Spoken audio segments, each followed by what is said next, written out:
And so, whenever he had sent that message, his wife's heart leapt for joy, and they took their son to New York, and they were bound to get on a boat. And at that time, would have had to sail all the way down past the Panama Canal wasn't done, that thing. So that's going to be a long, long boat ride. Well, on those boat rides, they prepared for a lot of stuff, and they had a lot of goods that they would ship, dropping off at ports and stuff to make it a full, time that they're doing this. And it wasn't very long that they had been out to sea, and they weren't exactly the best at standards and stuff like that. OSHA wasn't quite a thing yet, and so all of a sudden, someone yells out, "Fire! Fire! There's a fire!" And there was fire somewhere on the ship that had started. Who knows, maybe a chef had knocked something over or whatever happened, a lantern. They didn't really have the electricity the way we did, so everything was done with lanterns and stuff.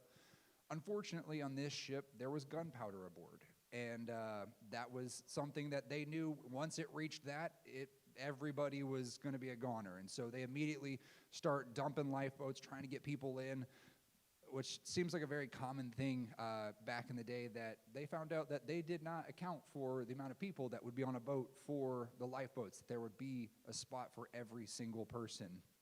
And in a couple of minutes, the lifeboats were already overcrowded. They were getting below the point where they were almost going to start sinking. And as the last boat was pushing away, that mother pled, "Will you take my son? Please take my son." And they said, "No, we have too many." And she begged and begged as much as she could for them to take one more small passenger. She held her son in her arms and gave him a big hug and kissed him and just basically dropped him over the edge into the boat and said, "My boy, when you, if you live to see your father, tell him that I died in your place."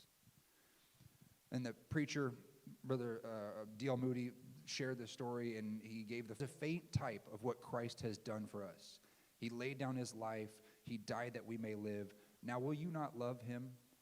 And this was to probably a very unchurched time at this point, where people were very unfamiliar with, the whole concept of this type of would you say that young man, if he should speak contemptuously of such a mother, she went down to a watery grave to us loyal to Christ? My friends, you will need him one day, and you will need us loyal to Christ. My friends, you will need him one day, and you will need him when you come to cross the swellings of Jordan. You will need him when you stand at the bar of God. May God make light of the precious